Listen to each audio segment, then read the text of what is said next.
అందరికీ నమస్కారం అండి. సిరి తెలుగు స్టోరీస్ ఛానల్‌లోకి స్వాగతం. నిట్టెల రాజ్యలక్ష్మి గారు రచించిన కథ 'నాకు పెళ్ళాం కావాలి'. ఈరోజు మనము చక్కటి కథని వినబోతున్నాం. 'పవిత్ర, కాఫీ ఇస్తావా?' అని కేకయ్యేశాడు శంకర్. వీధిలో అరుగు మీద కుర్చీలో కూర్చొని పేపర్ చదువుకుంటూ. 'అలాగేనండి' అంది వంటింట్లో నుండి పవిత్ర. Shankar software engineer. పవిత్ర కూడా స్కూల్లో టీచర్‌గా పనిచేస్తుంది. హైదరాబాద్‌లో ఉంటున్నారు. వారిద్దరికీ వివాహమై 12 ఏండ్లు. కూతురు భావనకు 10 సంవత్సరాలు. కొడుకు విశ్వాస్‌కు 6 ఏండ్లు. ఆ రోజు ఆదివారం అవ్వటం వలన ఇద్దరూ ఇంట్లోనే ఉన్నారు. పొద్దున్నే మార్కెట్‌కు వెళ్లి వారానికి కావలసిన సరుకులు, పళ్ళు, కూరలు తెచ్చాడు శంకర్.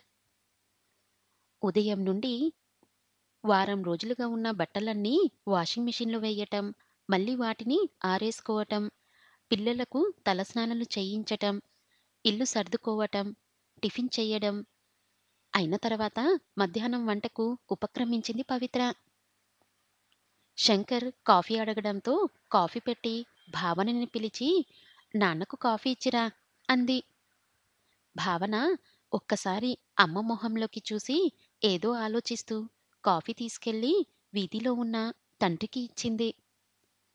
మధ్యాహ్నం భోజనాలైన తర్వాత మళ్ళీ వారానికి కావలసిన టిఫిన్‌కు, వంటలకు అన్నీ తయారు చేసుకొని, వంటిల్లు సర్దుకొని హాల్లోకి వచ్చింది పవిత్ర. టీవీలో శంకర్ పిల్లలు చూస్తున్న సినిమా చూస్తూ అక్కడే సోఫాలో నడుం వాల్చింది. అంతలో మబ్బు పట్టడంతో బయటకు వెళ్లి ఆరేసిన బట్టలు తెచ్చి మడత పెట్టింది. భావన అమ్మను చూసి ఏదో ఆలోచిస్తూ మళ్ళీ సినిమాలో లీనమైంది. అంతలోనే బయట వర్షం మొదలైంది. పవిత్ర, వర్షం పడుతుంది. వేడివేడిగా పకోడీలు తింటే బాగుంటుందోయ్ అన్నాడు శంకర్. పవిత్ర మళ్ళీ వంటింట్లోకి వెళ్ళింది. భావన నాన్న వైపు చూసి మళ్ళీ ఆలోచనలోకి వెళ్ళిపోయింది.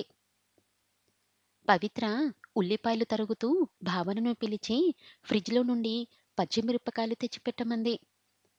భావన తన ఆలోచనలోంచి బయటికి వచ్చి నాన్నను, తమ్ముణ్ణి అదోలా చూసి వెళ్ళి అమ్మ చెప్పిన పని చేసి వచ్చింది. అందరికీ ఆదివారం. కానీ పవిత్రకి తీరుబడి లేని రోజు. ఉదయం నుండి రాత్రి వరకు ఎన్నో పనులతో.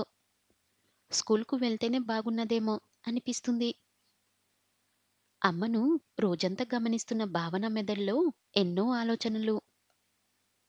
తెల్లవారింది. భావన లేచి వంటింట్లోకి వచ్చింది. పవిత్ర అప్పటికే స్నానం చేసి టిఫిను, వంట పూర్తి చేసి అందరికీ క్యారేజీలు సర్దుతుంది.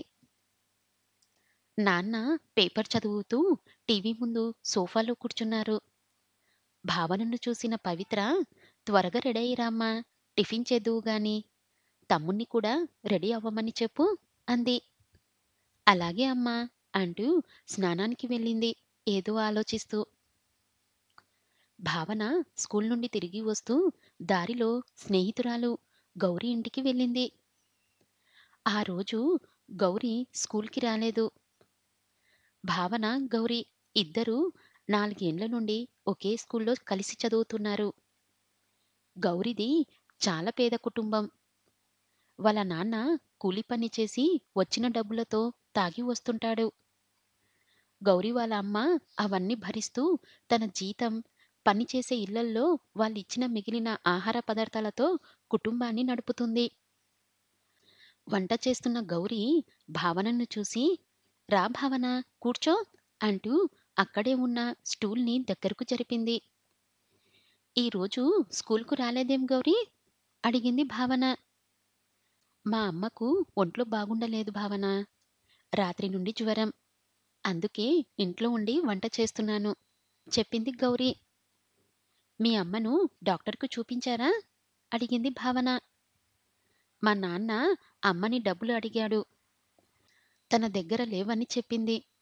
ఒంట్లో బాగలేదని కూడా చూడకుండా కొట్టి వెళ్ళిపోయాడు. అలాగే పనికి వెళ్ళి అక్కడ అమ్మగారిని అడిగి టాబ్లెట్ తెచ్చుకొని వేసుకుంది. అని దిగులుగా చెప్పింది గౌరి. నాన్న ఎప్పుడూ అమ్మని డబ్బులడుగుతాడు. ఇవ్వకపోతే వెతికి అమ్మ దాచిన డబ్బులు పట్టుకుపోతాడు. అమ్మే తను పనిచేసిన డబ్బులతోటే ఇల్లు గడుపుతుంది అంటూ బోరున ఏడ్చింది గౌరి. భావన చిన్న మనసులో ఏదో కలత. స్కూల్‌కు వేసవి సెలవులు ఇచ్చారు. భావన మామయ్య రవి వచ్చి భావనను, విశ్వాస్‌ను వాళ్ళ ఊరు తీసుకెళ్ళాడు. పవిత్ర తల్లిదండ్రులు సత్యనాథం, సావిత్రమ్మ విజయవాడ దగ్గర పల్లెటూరులో ఉంటారు. వాళ్లకు పవిత్ర, రవి ఇద్దరే పిల్లలు. రవి అగ్రికల్చరల్ డీఎస్ఎస్ చేసి వాళ్ళ పొలాలు చూసుకుంటున్నాడు. ఇంకా పెళ్లి కాలేదు. భావనకు పల్లెటూరులో సరదాగా ఉంటుంది. బావిలో నీళ్లు తోడటం, వాకిళ్లంతా ఊడ్చి పేడ నీళ్లు చల్లి ముగ్గు పెట్టడంలో అమ్మకు సాయం చేయడం, చెట్ల మీద రకరకాల పక్షుల్ని చూడటం, మామయ్యతో అప్పుడప్పుడు పొలం వెళ్ళటం చేస్తూ ఉంటుంది. సావిత్రమ్మ ఉదయాన్నే లేచి పనులు ముగించుకొని సత్యనాథం లేవగానే కాఫీ ఇచ్చి స్నానానికి నీళ్లు, తువాళ్ళు, బట్టలు సిద్ధం చేసింది. సత్యనాథం స్నానం చేసి దేవుడికి దండం పెట్టుకొని వీధిలో పడక కుర్చీలో కూర్చున్నాడు. పాలేరు రంగయ్య పేపర్ తెచ్చి ఇచ్చాడు. అంతలో పక్క ఇంట్లో ఉంటున్న రంగనాథం పొలానికి వెళ్తూ సత్యనాథంని చూసి వచ్చి కాసేపు కబుర్లు చెప్పి వెళ్ళాడు. భావన, తాతయ్యని ఫలహారం చేయడానికి రమ్మని చెప్పు అంది సావిత్రమ్మ వంటింట్లో పెసరట్లు వేస్తూ. భావన తాతయ్యని, మామయ్యని, విశ్వాస్‌ని కూడా పిలుచుకు వెళ్ళింది. అందరూ కబుర్లు చెప్పుకుంటూ సావిత్రమ్మ పెట్టిన వేడివేడి పెసరట్లు తిన్నారు. అమ్మమ్మ, నువ్వు కూడా తిను అంది భావన. నేను ఇప్పుడు తిననమ్మా, మీరు వెళ్ళి ఆడుకోండి అంటూ వాళ్ళు తిన్న ప్లేట్లన్నీ తీసి శుభ్రం చేయటంలో నిమగ్నమైంది. భావన అమ్మమ్మని చూస్తూ ఆలోచిస్తూ నిలబడింది. అక్క రా, ఆడుకుందాం అన్న విశ్వాస్ మాటలతో తేరుకొని బయటకు వచ్చింది. భావన, విశ్వాస్ పక్కింట్లో ఉండే కవిత, రఘువులతో ఆడుకోవటానికి వెళ్లారు. రవి పాలేరులతో పొలం వెళ్ళాడు. సత్యనాథం వీధిలో కూర్చొని మళ్ళీ పేపర్ తీశాడు. సావిత్రమ్మ వంటకు ఉపక్రమించింది. కాసేపు ఆడుకొని భావన, విశ్వాస్ ఇంటికి వచ్చారు. ఇద్దరూ అమ్మమ్మని అడిగి మామిడి పండు తీసుకున్నారు. తాతయ్యకి కాఫీ ఇవ్వమ్మా అంది సావిత్రమ్మ కాఫీ గ్లాసిస్తూ. భావన మనసులో మళ్ళీ ఏదో ఆలోచన. సావిత్రమ్మ మొహంలోకి చూస్తూ కాఫీ గ్లాస్ తీసుకుంది. వీధిలో సత్యనాథం పొట్ట మీద పేపర్ పెట్టుకొని కుర్చీలోనే నిద్రపోతున్నాడు. భావన పిలుపుతో లేచి కాఫీ తీసుకున్నాడు. భావన వంటింట్లోకి వచ్చి అమ్మమ్మని చూస్తూ గుమ్మం దగ్గర నిల్చుంది. వెనుకకు తిరిగిన సావిత్రమ్మ భావనిని చూసి, ఏం కావాలమ్మా అని అడిగింది. ఏం లేదమ్మమ్మా, నీకేమైనా సాయం చెయ్యనా అని అడిగింది పరధ్యానంలో నుండి బయటకు వచ్చి. సావిత్రమ్మ నవ్వుతూ, వెళ్ళి ఆడుకోమ్మా, గదిలో అల్మార్లో కథల పుస్తకాలున్నాయి, చదువుకో అంది. తల ఊపుతూ తన ఆలోచనలతో అక్కడి వెళ్ళిపోయింది. మధ్యాహ్నం 1 అయ్యింది. రవి ఇంటికి వచ్చాడు. అందరూ భోజనానికి కూర్చున్నారు. వాళ్ళ భోజనాలైన తర్వాత పాలేరుకి కూడా అన్నం పెట్టింది సావిత్రమ్మ. తను కూడా అన్నీ వడ్డించుకొని భోజనానికి కూర్చుంది. భావన వచ్చి అమ్మమ్మతో కబుర్లు చెబుతూ అక్కడే కూర్చుంది. భోజనం చేసి అన్నీ సర్దుకొని వంటిల్లు శుభ్రం చేసుకొని సావిట్లోకి వచ్చింది సావిత్రమ్మ. విశ్వాస్ మామయ్యతోటి అష్టచమ్మ ఆడుతున్నాడు. సత్యనాథం పక్కన మంచం మీద నిద్రపోతున్నాడు. సావిత్రమ్మ కూడా గుమ్మం మీద తలగడ వేసుకొని నడుం వాల్చింది. భావన అమ్మమ్మని చూస్తూ అక్కడే కుర్చీలో కూర్చుంది. సాయంత్రం 4 గంటలయ్యింది. సావిత్రమ్మ లేచి వంటింట్లోకి వెళ్ళి జంతికలు, కర్జికాయలు ప్లేట్లో పెట్టి తెచ్చి అందరికీ ఇచ్చింది. అందరూ తింటూ ఉన్నారు. సావిత్రమ్మ వంటింట్లోకి వెళ్ళి టీ పెట్టి తెచ్చి సత్యనాథంకి, రవికి ఇచ్చింది. భావన అమ్మమ్మ చేసే పనులను చూస్తూ తన ప్లేట్లోని జంతికలు తింటుంది. సంధ్యావేళ పాలేరు ఆవులను తోలుకొని వచ్చాడు. పాలు తాగడానికి వదిలిన లేగదూడలు చెంగుచెంగున గంతులు వేస్తుంటే భావన, విశ్వాస్ వాటితో ఆడుకున్నారు. భావన, విశ్వాస్ ఇద్దరు స్నానాలు చెయ్యండి అన్న అమ్మమ్మ మాటలతో లోపలికి వచ్చారు. విశ్వాస్ స్నానానికి వెళ్ళాడు. సావిట్లో కుర్చీలో కూర్చొని టీవీలో సినిమా చూస్తున్న సత్యనాథం, భావన మంచినీళ్లు తెచ్చిపెట్టమ్మా అని అడగడంతో భావన వంటింట్లోకి వెళ్ళింది. అమ్మమ్మ రాత్రికి వంట చేస్తుంది. భావన తాతయ్యకి మంచినీళ్లు ఇచ్చి స్నానానికి వెళ్ళింది. రాత్రి 8 గంటలయ్యింది. సావిత్రమ్మ సావిట్లోకి వచ్చి భోజనానికి వస్తారా అంది సత్యనాథం వైపు చూస్తూ. అలాగే అంటూ పడక్కుర్చీలో నుంచి లేచాడు సత్యనాథం. రవి, భావన, విశ్వాస్ ఆయనకు అనుసరించారు. సావిత్రమ్మ వడ్డిస్తుంటే నలుగురు కబుర్లు చెప్పుకుంటూ భోజనం చేస్తున్నారు. అమ్మమ్మ, నువ్వు కూడా మాతోటి భోజనం చెయ్యొచ్చుగా అంది భావన. నేను తర్వాత తింటానమ్మా అన్న అమ్మమ్మ మాటలకు భావన చిన్న మనసులో ఏదో అలజడి. భోజనాలైన తర్వాత నలుగురు సావిట్లోకి వచ్చారు. సత్యనాథం టీవీలో వార్తలు పెట్టుకొని పడక్కుర్చీలో కూర్చున్నాడు. విశ్వాస్ కథల పుస్తకాన్ని మామయ్య చేత చదివించుకుంటున్నాడు. భావన వంటింట్లోకి వెళ్ళి అమ్మమ్మ భోజనం చేస్తుంటే కబుర్లు చెబుతూ అక్కడే కూర్చుంది. సావిత్రమ్మ అన్ని సర్దుకొని వంటగది శుభ్రం చేసి పాలు తోడుపెట్టి పెరటి తలుపులు వేసి దీపం తీసేసి భావనతోటి సావిట్లోకి వచ్చింది. అమ్మమ్మ, పొద్దున నువ్వు దేవుడి దగ్గర పాడిన పాట నేర్పించవా అడిగింది భావన. అలాగే, పడుకునేటప్పుడు చెప్తాను అని సావిత్రమ్మ కూడా వార్తలు వింటూ అక్కడే కుర్చీలో కూర్చుంది.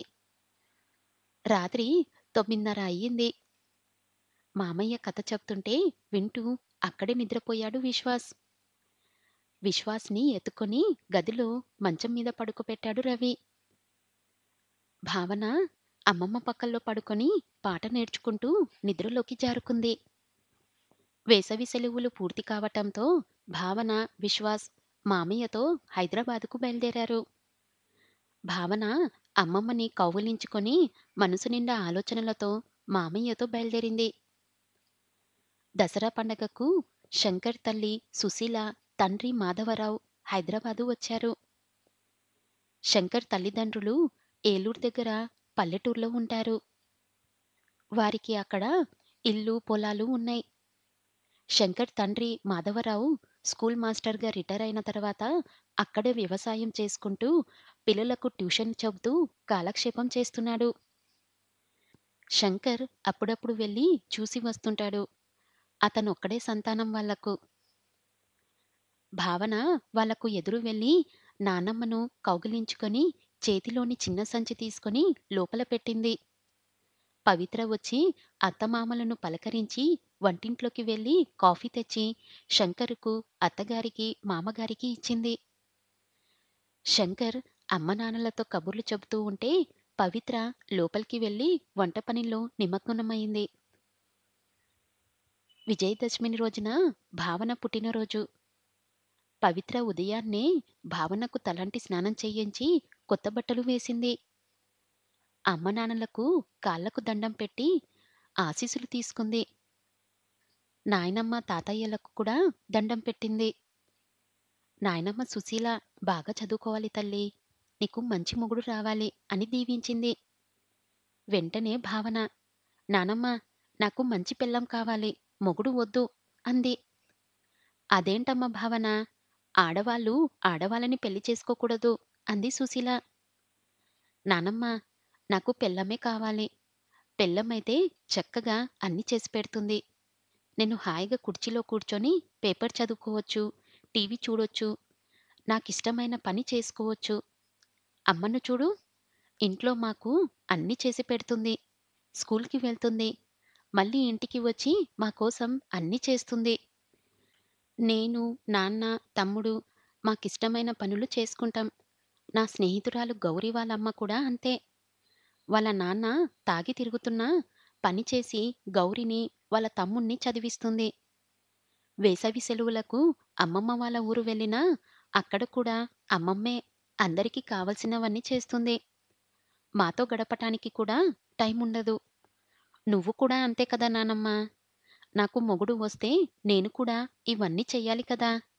అందుకే పెళ్ళాన్ని చేసుకుంటే నేనేమి చెయ్యనక్కర్లేదు. అందుకే నాకు మొగుడు వద్దు. పెళ్ళాం కావాలి నానమ్మ అంటూ తన మనసులోని ఆలోచనలన్నీ బయటపెట్టింది భావన. శంకరుకు ఆ రోజంతా ఏమీ తోచలేదు. రాత్రి పడుకున్నాడే కాని ఆలోచనంతా భావన మాటల గురించే. భావన ఎందుకిలా ఆలోచిస్తుంది? దీనికి కారణం నా ప్రవర్తనేనా? పవిత్ర కూడా ఉద్యోగం చేస్తున్నా ఇంటి పని పట్టించుకోకుండా, పవిత్ర కష్టం తెలుసుకోకుండా, మగరాయుడు అన్న మాటని సార్థకం చేస్తున్నానా? ఎంతసేపు నా అవసరాలు తీర్చుకోవడం తప్ప పవిత్ర రోజంతా ఎలా గడుపుతుందన్నదని గమనించలేదు. తనకిష్టమైన పనులు చేసుకోవడానికి తనకి కొంత సమయం కావాలని ఎప్పుడూ ఆలోచించలేదు. ఎప్పుడూ తన ఇష్టాలేమిటో తెలుసుకోలేదు. పవిత్ర కూడా ఎప్పుడూ అనలేదు. నాకు కానీ, విశ్వాస్‌కు కానీ ఎప్పుడూ ఏ పని చెప్పలేదు. బహుశా తను పెరిగిన వాతావరణం కూడా అలాంటిదే కదా! ఇటువంటి ఆలోచనలే స్వలింగ వివాహాలకు ప్రోత్సహిస్తున్నాయా? ఈ మధ్య పెరుగుతున్న విడాకుల కేసులకు కూడా ఇదే కారణమా? భావనకు సర్ది చెప్పాలి. తనలోని ఈ ఆలోచనలని మార్చాలి. ఎలా? అవును. ముందు నేను మారాలి. నా చిన్నప్పుడు అమ్మ ఉద్యోగానికి వెళ్ళేదే కాదు. నేను ఒక్కడినే అవ్వటంతో గారాబంగా పెంచారు. ఇంట్లో ఏ పని అలవాటు కాలేదు. కానీ పవిత్ర కూడా ఉద్యోగానికి వెళ్తుంది. అయినా ఇంటి బాధ్యత అంతా తనకే వదిలేశాను. పవిత్రని ప్రేమగా చూసుకోవాలి. తనకి కొంత విశ్రాంతి ఇవ్వాలి. ఇంటి పనిలో సాయం చెయ్యాలి. విశ్వాస్‌ని కూడా తన పని తను చేసుకునేట్లు ఇంటి పనుల్లోనూ సాయం చేసేటట్లు తయారు చెయ్యాలి. లేకపోతే పెద్దయ్యాక తనలాగే తయారవుతాడు.